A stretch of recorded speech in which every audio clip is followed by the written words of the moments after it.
Olá, queridos alunos do curso de História da Filosofia Moderna do Instituto São Boaventura. Bom, depois de estudarmos um pouco alguns temas de filosofia política, quando estudamos O Príncipe de Maquiavel e A Utopia de Thomas More, nós vimos o surgimento de uma nova perspectiva filosófica, especialmente a partir de uma separação entre fé e razão, como nós vimos anteriormente, que é uma nova toada, uma nova perspectiva, sobretudo moderna, quando se rompe o paradigma medieval. Nós vamos dar agora nós vamos mudar de tema, nós vamos estudar agora um pouco o pensamento de Blaise Pascal. Deste que é um grande filósofo, também um grande cientista da época, e vamos voltar um pouco àquele tema que é o argumento inicial e fundamental durante todo este nosso curso, como eu disse para vocês lá no início, de fé e razão. A relação entre fé e razão. Nós vamos ver como este tema perpassou todos os autores que vamos trabalhar ao longo do nosso curso. Convém explicar que nós estamos fazendo um pequeno salto na história. Nós estamos saltando, por exemplo, aquele que é o autor mais importante da história da filosofia moderna, que é René Descartes. E por que estamos fazendo isso? Porque nós vamos deter um grande tempo, um grande período dos nossos estudos deste semestre para estudar o pensamento deste, que é o autor mais importante da filosofia moderna e, sem dúvida nenhuma, aquele que mais marcou a época e que influenciou toda a filosofia posterior. E eu espero que, quando chegarmos nessa ocasião, já seja possível as aulas presenciais, onde poderemos discutir e debater melhor o pensamento de René Descartes. Bom, que trago inicialmente para vocês e que influencia no pensamento de Blaise Pascal, que veremos hoje, é que Pascal escapa um pouco, ele rompe um pouco com aquele racionalismo que Descartes canonizou, vamos assim dizer, o cogito ergo sum, penso logo existe, aquela confiança demasiada no poder da razão que vem com o pensamento e a influência do pensamento de Descartes. Embora seja também um grande cientista, um homem da ciência, um homem que desenvolve grandes pensamentos teóricos e científicos para a sua época, Pascal, por conta da sua influência religiosa, da sua experiência cristã com o viés jansênico, como nós veremos na aula de hoje, ele equilibra essa tensão entre a confiança e a capacidade poderosa da razão, como também estabelecendo o seu limite. Quando estudarmos Descartes, nós veremos a diferença aí com o pensamento de Pascal, ok? Bom, então vamos seguir, nós vamos ver algumas ideias gerais do pensamento de Blaise Pascal, depois vamos ver uma pequena síntese biográfica da sua vida e, enfim, vamos trabalhar temas, conceitos fundamentais da sua filosofia que sirva de chave de leitura para a obra que eu pedi que vocês lessem, que é a principal obra de Pascal, que é a obra Pensamentos, que tem na coleção Pensadores como principal obra de Pascal. Esses conceitos principais eu vou chamar aqui nesta videoaula de chave de leitura. Compreendendo bem esses conceitos, vocês poderão ler os fragmentos da obra Pensamentos e entender, codificar, ter a chave de leitura para compreender toda a filosofia de Pascal. Devo dizer já de antemão que é um filósofo, um pensador muito gostoso de estudar. É muito delicioso ler os escritos de Pascal. Primeiro porque ele escreve de uma forma poética, muito agradável literariamente falando. Segundo porque ele desloca novamente a reflexão filosófica para o homem, coloca novamente o homem no centro da reflexão, buscando equilibrar essas tensões entre a capacidade infinita da razão, mas o sentido da própria existência humana. Também porque nós nos encontramos ali naqueles escritos, nesses dilemas fundamentais, entre a razão e o coração, nós vamos encontrar-nos muitas vezes ali. E também porque é um autor a ser muito explorado ainda. Ele introduz alguns conceitos que vão ser muito reelaborados e novamente desenvolvido por outros autores posteriores. Ele vai falar pela primeira vez do chamado realismo trágico.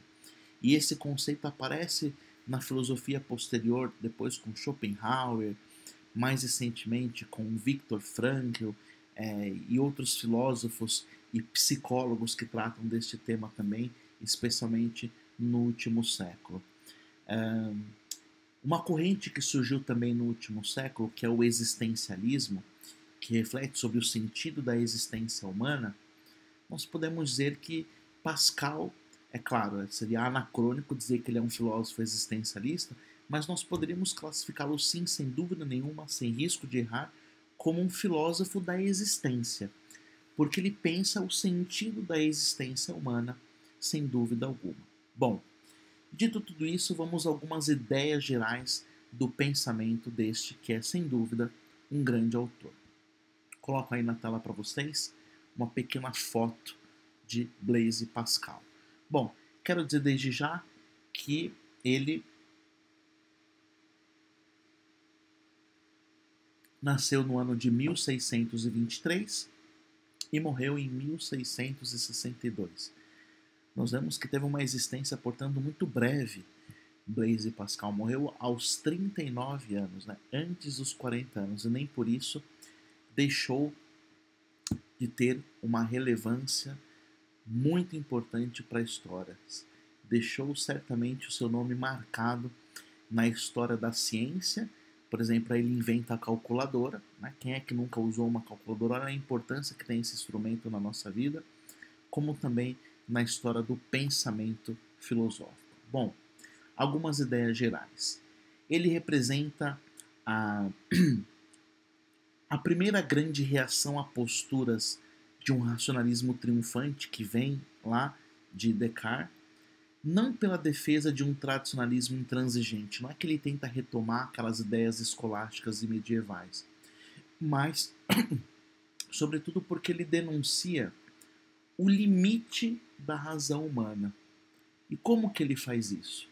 Quando ele coloca a incapacidade da razão humana de dar para o homem um sentido último para a sua existência, como também para a sua presença no mundo. Então ele quer equilibrar aí essas tensões. Ao mesmo tempo que ele se encanta com a capacidade da razão, ele estabelece ali que ela tem o seu limite.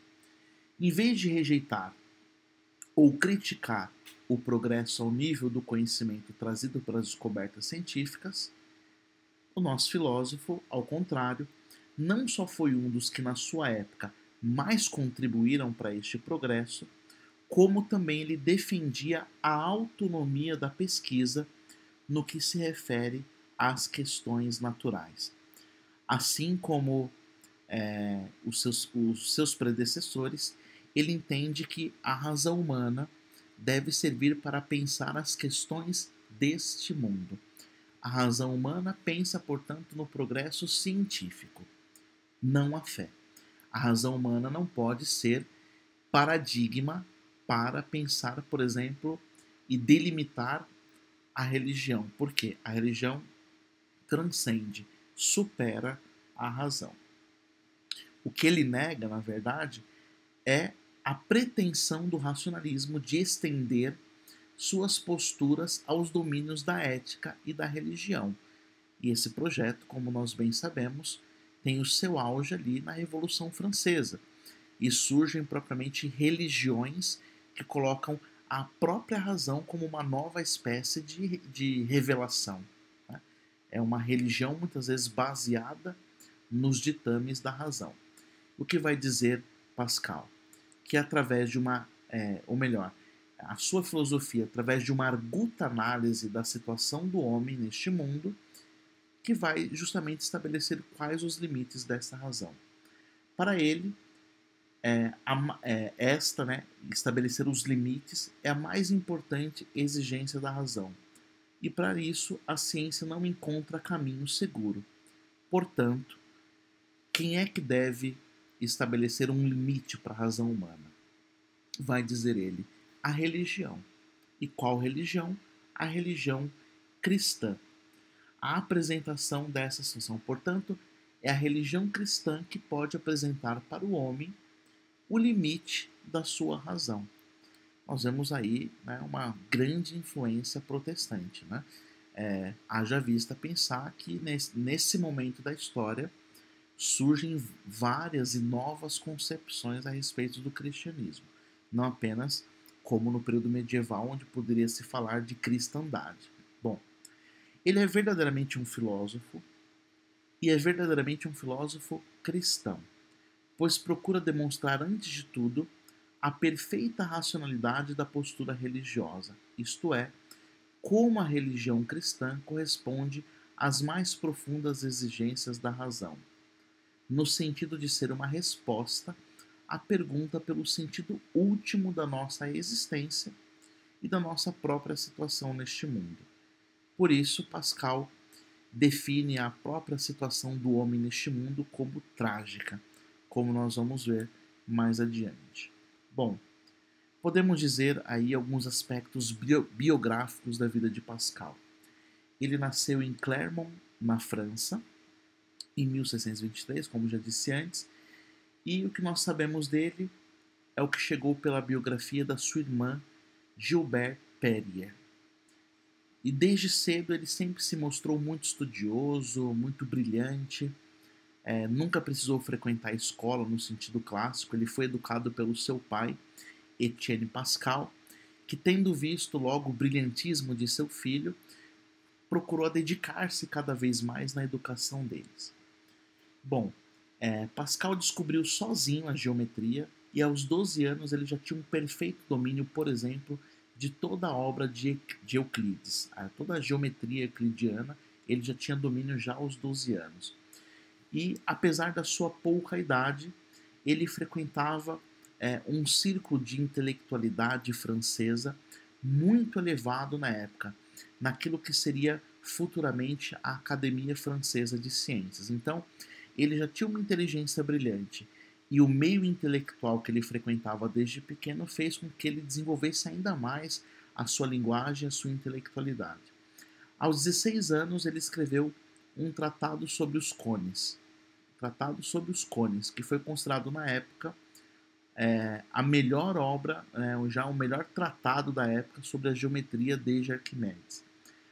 Aos 18 anos, quando ele tinha 18 anos, ele inventou a calculadora, né? Considerada desde então a primeira obra daquele tipo, né? Ainda, claro que não era digital como as que nós temos hoje, era mecânica, mas foi a primeira do qual se tem registro e a partir dela se desenvolveram muitas outras. Aos 23 anos publicou um tratado sobre o vácuo, no qual não só confirma as experiências de Torricelli, como também prova a pressão atmosférica conforme a altitude. Tudo isso para dizer o quê? Ele é um homem de ciência. É importante enfatizar, porque como nós vamos ver daqui a pouco, a influência que o jansenismo teve na sua vida, você pode fazer uma leitura um pouco anacrônica, com o viés contemporâneo que nós temos hoje, filhos, né, ou bisnetos, netos e bisnetos da Revolução Francesa, de achar que a religião limita a capacidade intelectual do homem. Então é importante dizer tudo isso porque, apesar da sua influência religiosa jansenista e um tanto quanto pessimista quanto à condição do homem, Pascal era brilhante, era um cientista no verdadeiro sentido da palavra. Bom, em 1646 o pai dele sofre um acidente e nesse período ele tem contato com dois médicos muito piedosos e esses médicos colocam a família de Pascal em contato com o mosteiro de Port Royal. Esse é um aspecto muito importante porque Pascal vai dizer deste período que foi a sua primeira conversão, porque foi o primeiro contato dele com o mosteiro de Port Royal e com o cristianismo. Repito, um cristianismo de viés jansenista. Foi uma primeira conversão, ainda que não muito profunda. Em 1651, morreu o pai de Pascal. E no ano seguinte, após a morte do pai, a sua irmã Jaqueline se fez monja nesse mosteiro de Port-Royal, o que fez com que Pascal, de alguma maneira, sempre tivesse algum tipo de vínculo com esse mosteiro. Nesse período, ele foi atacado por várias doenças. Naquela época, a medicina não era tão evoluída quanto hoje, né? As pessoas morriam muito cedo e surgiam muitas doenças que matavam muita gente. E nessa época ele sofreu de uma cefaleia que fazia com que ele tivesse dores terríveis, insônias e quase insuportáveis.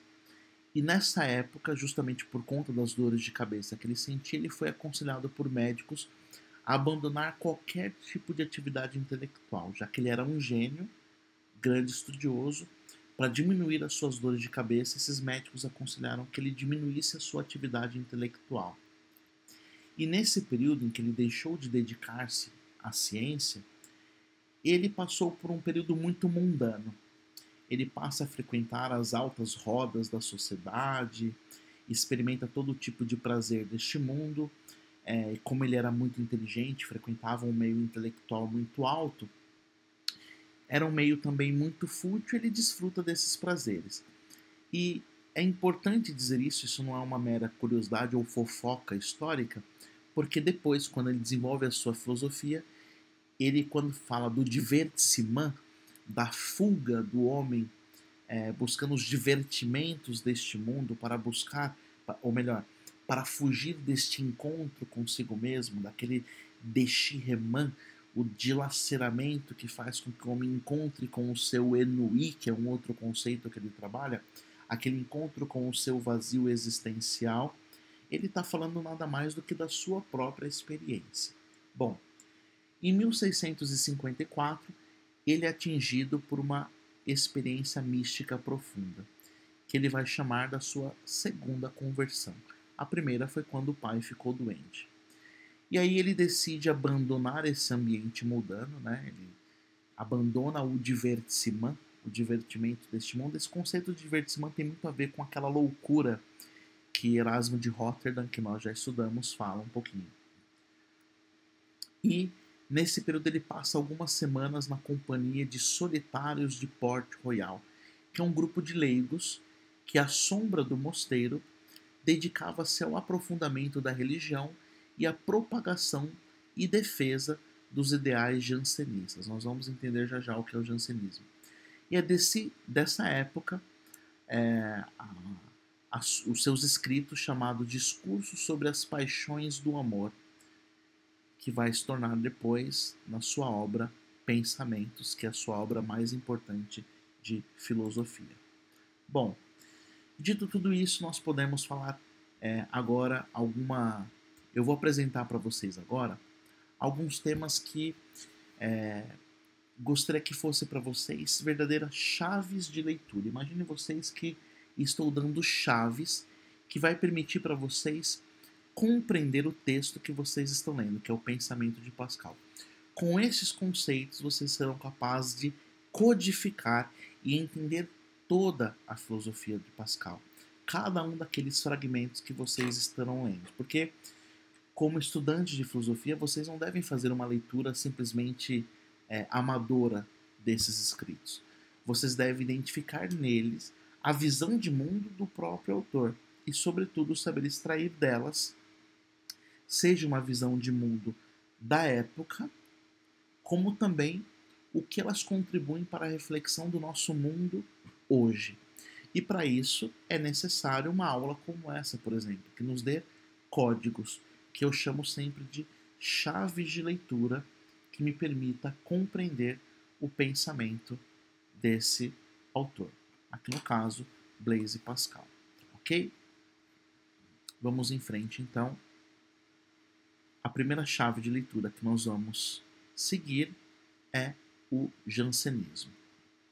Apresento aí na tela, então, primeira chave de leitura para entender o pensamento de Pascal é compreender um pouquinho o que é o jansenismo. Bom, aspectos gerais. O jansenismo tem esse nome, essa corrente de pensamento, vamos assim dizer, por conta de Cornélio Jansen, que viveu entre 1583 e 1680. Ele foi bispo de Ypres, autor de uma obra chamada Augustinos, então uma obra sobre Santo Agostinho, que pretendia combater posturas consideradas liberais do ponto de vista moral. Isso na interpretação de Jansen, né, do bispo Cornélio Jansen, que era sustentada sobretudo pelos jesuítas da época, restaurando, na visão dele, um certo rigorismo moral. Há uma grande influência aí protestante, né? Se a gente pensar, Santo Agostinho tem a mesma intenção, né? Restabelecer uma certa austeridade moral a um cristianismo que na visão dele se perdia por questões morais. Bom, como também pela prática de uma penitência. O que ele queria? Resgatar a verdadeira tradição da igreja nos seus dizeres, desde seus tempos mais antigos ao modo, buscando isso inspirados nas obras de Santo Agostinho. Bom, a divulgação das ideias de Jansênio se deu pela pregação do abade, né, o padre de Saint-Cyran, confessor do mosteiro cisterciense de Porto Royal, nas cercanias de Versalhes, né, a importância que essa cidade vai ter posteriormente, que se torna então um centro de propagação de tais posturas.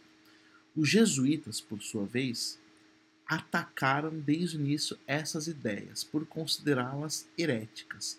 Então deu ali um grande embate ao longo da história que vai durar por muitos anos até a intervenção da Santa Sé. Então a Santa Sé foi chamada a intervir já no final do século XVII nessa disputa entre jesuítas e jansenistas. E isso tomou uma conotação não apenas religiosa, mas também política muito grande. Por quê? Havia intelectuais e nobres que eram influenciados por escritos jesuítas e outros por escritos jansênicos. Então, esse embate era constante no debate da elite intelectual da época. E Port Royal, nesse mosteiro, onde teve grande importância na vida de Pascal, era, vamos assim dizer, o ninho intelectual, espiritual dos jansenistas. E dali eles espalharam as suas ideias por toda a Europa. Bom, eu gostaria de dizer para vocês que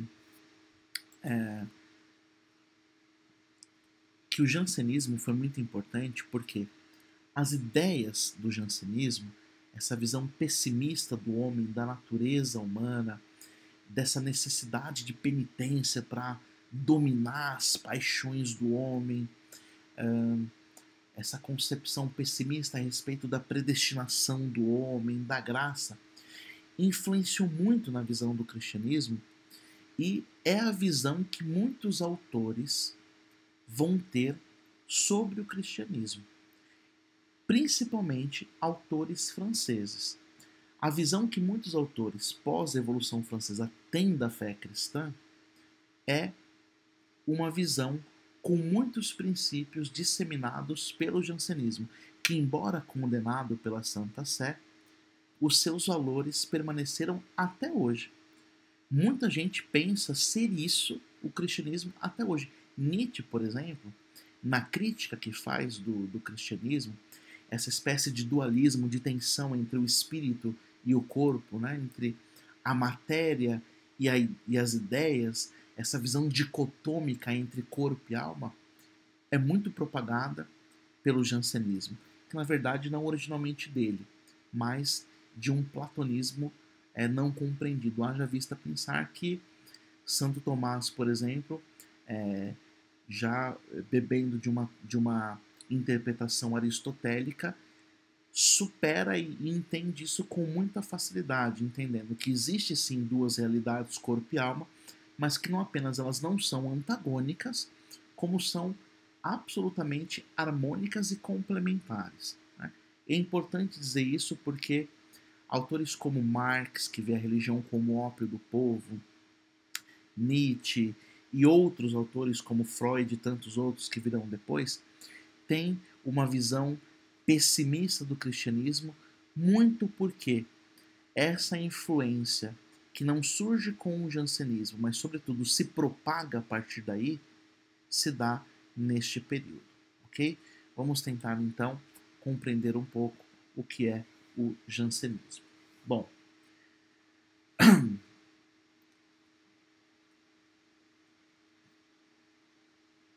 o que ele convém dizer antes de mais nada que ele vai passar pelo menos 2 períodos no Mosteiro de Port Royal, onde ele tem essa experiência com o jansenismo, né? Quando ele tem esse tumor no abdômen que eu falei para vocês, e durante um longo período de convalescência ele acredita que recebe um milagre de Deus, e quando ele recebe esse milagre que é a sua cura, ele entende como uma missão divina propagar esses ideais jansenistas. E é aí que ele escreve a oração para pedir ao bom Deus, oração para pedir a Deus o bom uso das doenças, aos 39 anos de idade, é a última coisa que ele faz. Mas antes, ele escreve a sua chamada Apologia do Cristianismo, que depois será conhecida como a sua obra Pensamentos, né, que é a sua obra de filosofia mais importante. O que mais nós precisamos saber sobre o jansenismo?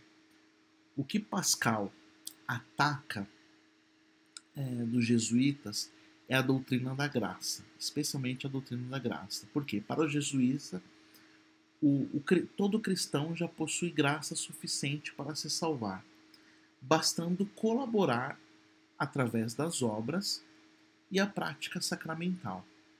Então, é a partir da concepção de graça aí a grande tensão. E a Santa Sé depois vai condenar a visão da graça do jansenista, porque eles caem, por exemplo, numa visão de predestinação. Para Pascal, a salvação precisa de uma intervenção eficaz da graça divina, ou seja, não há nada que o homem possa fazer para se salvar, a não ser uma intervenção eficaz da graça divina. Diferentemente de Calvino e Lutero, ele não nega o valor das obras, ele não é tão radical como Lutero e Calvino, por exemplo.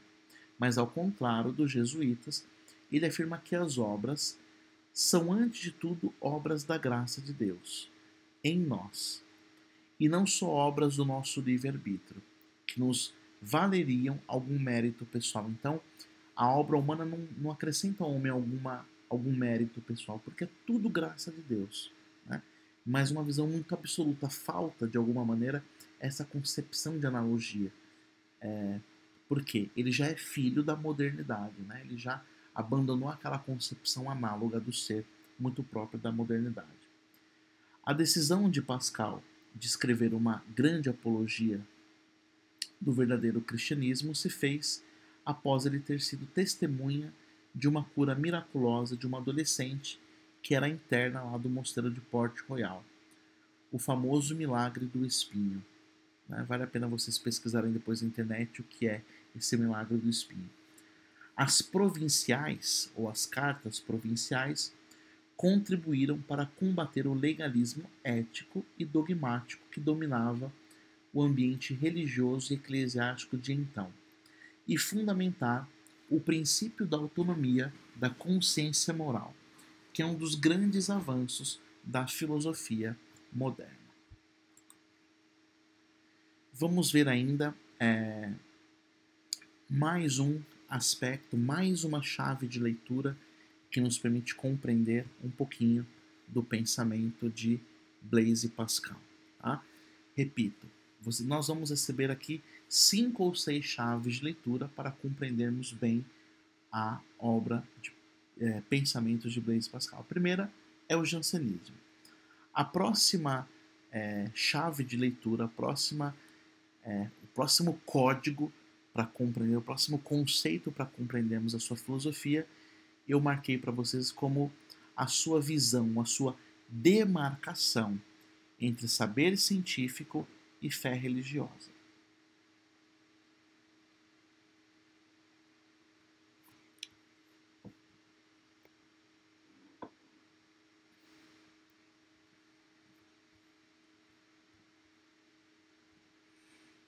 Então, este é o próximo tema que temos. Bom, o que nós podemos falar a respeito disso? Este tema, demarcar significa o quê? Estabelecer um limite. Esse é um tema muito importante na filosofia de Pascal.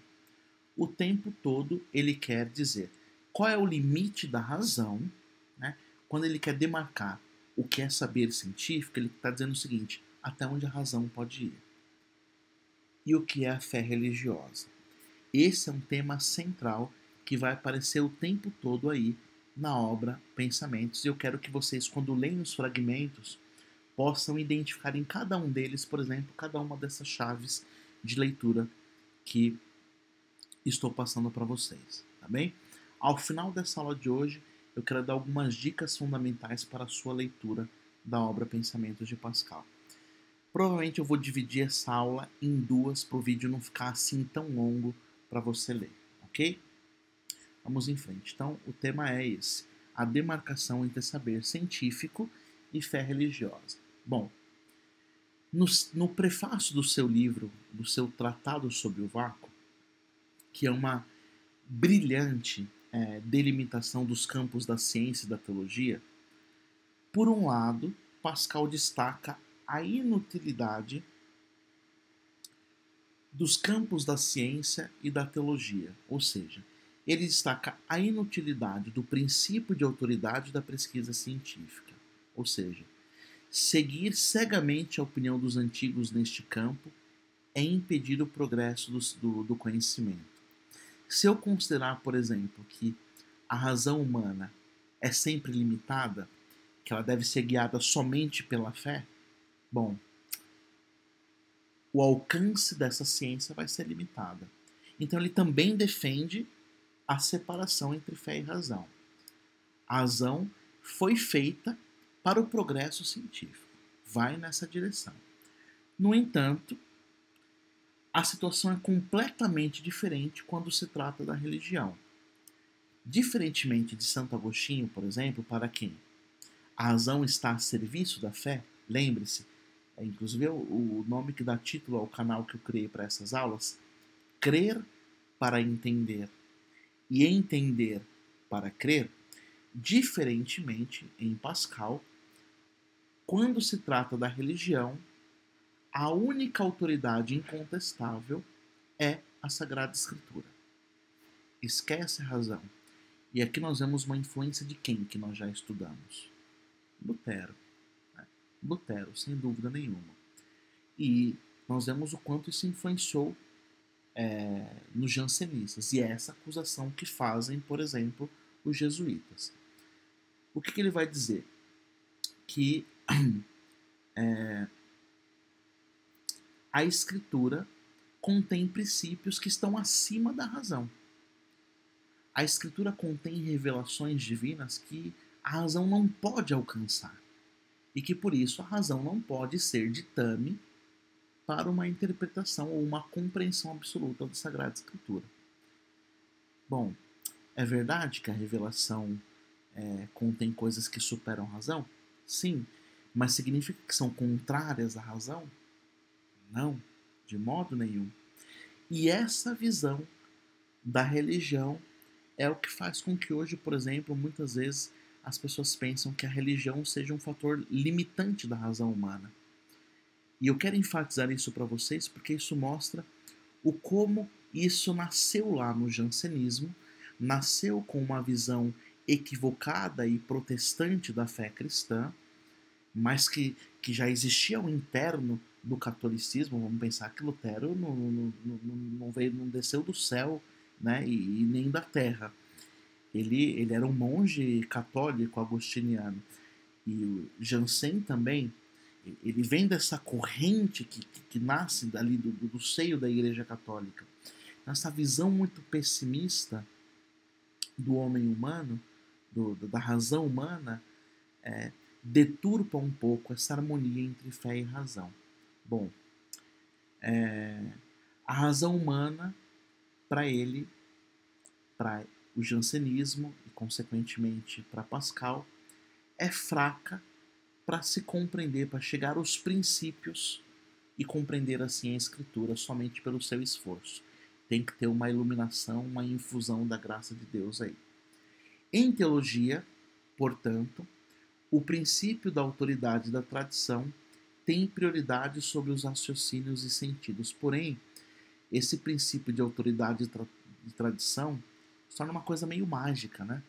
Não é aquele princípio de autoridade e tradição vindo lá do medieval, onde era uma coisa muito lúcida, muito racional, onde a razão estava a serviço da fé e a fé instrumento da razão. Não, aqui a perspectiva é outra. Há uma separação. Ainda não é uma oposição. Isso vai acontecer somente na idade contemporânea, na filosofia contemporânea.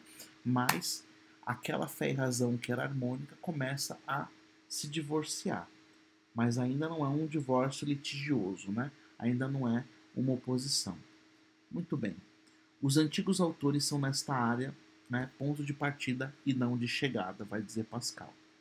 Bom, ainda sobre esse tema de demarcação entre saber científico e fé religiosa, Pascal formula no escrito sobre o espírito geométrico e sobre a arte de persuadir o que é necessário para tornar convincente as nossas demonstrações através da boa aplicação do método geométrico. O que ele vai dizer? Em suma, isso significa que definir todos os termos e provar todas as proposições é necessário para você compreender uma sentença. Ou seja, quando você faz uma afirmação ou um juízo, é necessário que você conheça todos os termos dessa proposição. Então, a sentença, o todo é maior do que as partes, só vai fazer sentido para quem sabe o que é um todo e o que é uma parte. Nossa, isso parece um tanto quanto óbvio. Parece genial Pascal dizer isso, mas na verdade Aristóteles já dizia isso na sua lógica clássica. Pascal propõe que se aceite como naturais os termos que sejam evidentes, como espaço, o tempo, movimento, número, igualdade, diferença, aumento e diminuição. Assim como na geometria, propõe que seja aceito pela razão tudo que se mostre como absolutamente evidente. Então, ele propõe aí as seguintes regras essenciais. E aqui quero apresentar para vocês quais são. Nessa demarcação entre saber científico e fé religiosa, ele apresenta o seguinte. Aí estão os seus princípios. Primeira coisa. Primeiro, não admitir nenhum termo um pouco obscuro ou equívoco sem definição. Nas definições, usar somente termos perfeitamente já conhecidos ou aplicados. Bom, ou seja, para você elaborar uma teoria, por exemplo, você só pode utilizar termos que sejam perfeitamente evidentes e conhecidos. Então, eu não posso fazer nenhum juízo contendo ideias que não sejam muito conhecidas por mim, porque senão a sentença vai ser pouco conhecida. Segundo, nos axiomas, enunciar somente coisas que sejam evidentes. Terceiro, provar todas as proposições, usando somente axiomas evidentíssimos em si mesmos, ou proposições já demonstradas ou admitidas. Nunca abusar da ambiguidade nos termos, deixando de substituir mentalmente as definições que os restringam ou apliquem o sentido. Este é, claro, um ideal de saber, e como tal, nunca pode ser completamente aplicado ou alcançar resultados absolutamente seguros, mas permanecerá sempre aquilo que é, ou seja, vai ser sempre um ideal de saber a ser perseguido em toda pesquisa científica que queira ser séria. Então veja, o que Pascal está fazendo aí é querer estabelecer um caminho para a ciência. Aonde está o avanço dele aí? Querendo dizer o seguinte, quem rege a ciência é a razão. A fé tem que ser deixado de lado para as coisas deste mundo. Para o progresso científico, quem estabelece as regras é a razão. E para isso servem esses princípios, ou seja, para você elaborar uma teoria, para você elaborar uma ciência, um teorema, é importante não admitir termos obscuros ou equívocos, porque isso vai confundir as pessoas, né? Nos axiomas, nas regras que você elaborar, colocar coisas que sejam evidentes, de fácil demonstração e provar tudo aquilo que você propõe, né? tudo aquilo que você propõe como um juízo deve ser demonstrado empiricamente. Bom, é que são coisas muito simples, né? A ciência moderna, como nós vamos ver depois, lá com os empiristas ingleses, tem isso muito claro e não precisa nem sequer detalhar e formular isso aqui, porque isso aqui é sabido e colocado em prática com muita tranquilidade, ok? Bom, vamos ver então uma terceira e última chave de leitura para esse vídeo aqui. Para o vídeo não ficar tão longo, vamos dividir em duas aulas então o pensamento de Pascal, ok? Para vocês poderem ir lendo aí a obra Pensamentos. Qual a chave de leitura que nós vamos trabalhar agora? Será a seguinte: L'esprit, deixa eu aparecer para você, l'esprit géométrique e l'esprit de finesse. Essa chave, este código, para compreender, decorre do anterior. O que seria o espírito geométrico e o espírito de finesse em Pascal. Vamos compreender isso sem muita dificuldade. Bom, o espírito geométrico é relativo aos princípios palpáveis que, como tais, são sempre evidentes, ou seja, são eles que são úteis a todo o processo racional. Eles são úteis, o espírito geométrico, ao bem pensar, para dirigir a nossa inteligência para as coisas deste mundo, para os objetos que conduzem a nossa racionalização. As coisas do sentimento, por exemplo, não servem. As coisas das emoções, do coração e da fé, para isso o espírito geométrico não alcança, porque ele é muito exato. Para as coisas do coração, para as coisas do sentimento, eu devo desenvolver o espírito de finesse. Então, o espírito, l'esprit géométrique, é para as coisas da razão, para os aspectos voltados ao nosso racional. E l'esprit de finesse para as coisas do sentimento. Vamos desenvolver um pouquinho melhor isso. Bom,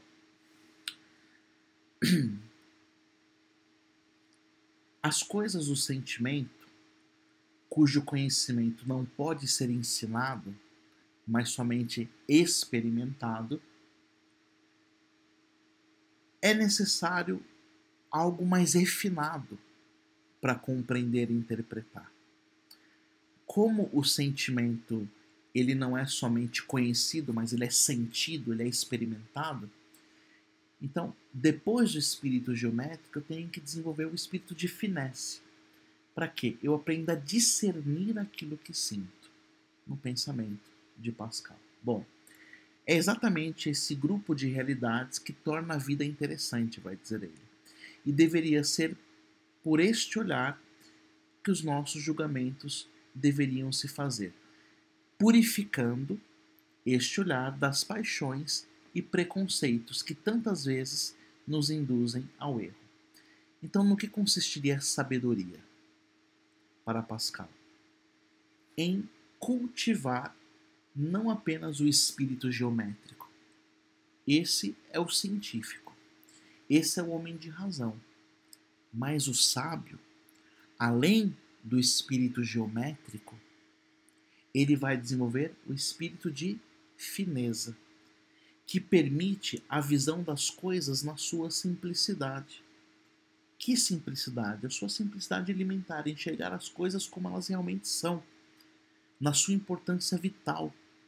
Coisas que o espírito geométrico, tão útil para o progresso da ciência, para o sentido da vida, é inútil.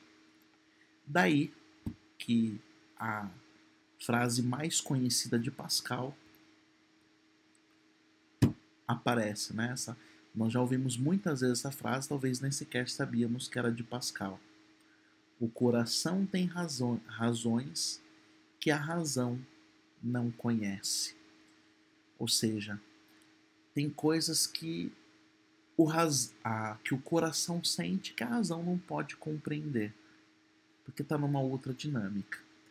Com isso, ele quer expressar não um sentimentalismo barato, mas exatamente aquela reserva interior, o fundamento mais profundo do nosso eu, onde residem nossos desejos e aspirações mais profundas, dificilmente verbalizáveis, comunicáveis, mas que permitem de imediato o reconhecimento de algo como verdadeiro, numa espécie de adequação do coração ao objeto, ou a verdade do coração, que dá o sentido da vida às coisas, né?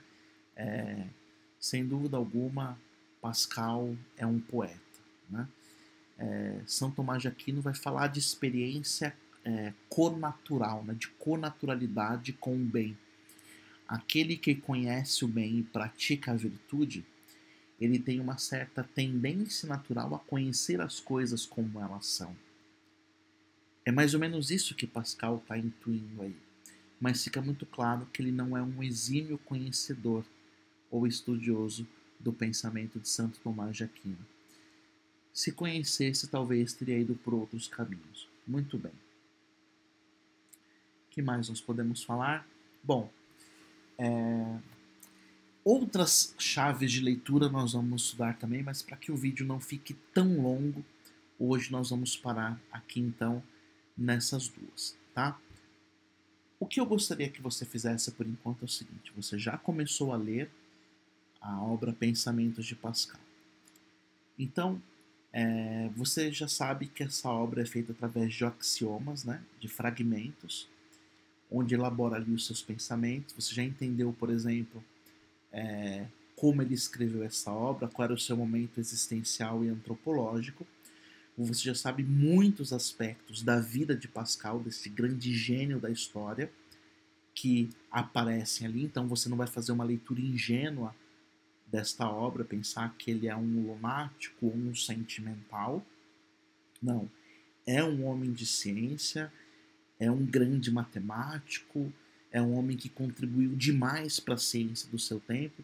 Então, quando ele fala ali das coisas do coração, você não vai interpretar de um modo pueril, porém, você vai ter presente que o quê? Pascal está preocupado em estabelecer qual é o limite da razão humana. Né? Ele não está tão otimista como o homem do seu tempo, de que a razão pode tudo, pode conhecer tudo. Ele também quer delimitar qual é o limite da razão e qual o papel da fé. Ok? Que são os temas, são as próximas chaves de leitura que você vai fazer na leitura do seu livro. Bom, então eu queria que quando você fosse lendo os fragmentos de pensamento, você fosse anotando neles o que você identificar ali como sendo o espírito geometria e o espírito de finesse. Bom, esse fragmento deixa claro aqui que ele está falando do espírito geométrico, nesse aqui ele está falando do espírito de fineza, por exemplo. Bom, nesse fragmento fica claro aqui a influência jansênica de Pascal.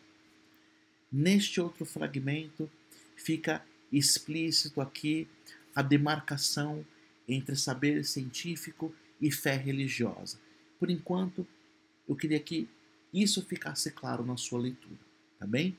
Outra chave de leitura vou passar para você nos próximos vídeos. Então, um bom estudo, mais orientações vou passando aí ao longo dos próximos dias e especialmente nos próximos vídeos. Que Deus te abençoe e bom estudo. Qualquer dúvida, estou à disposição aí através do e-mail, do WhatsApp e por todos os canais que vocês sempre têm de acesso a mim. Boa continuação.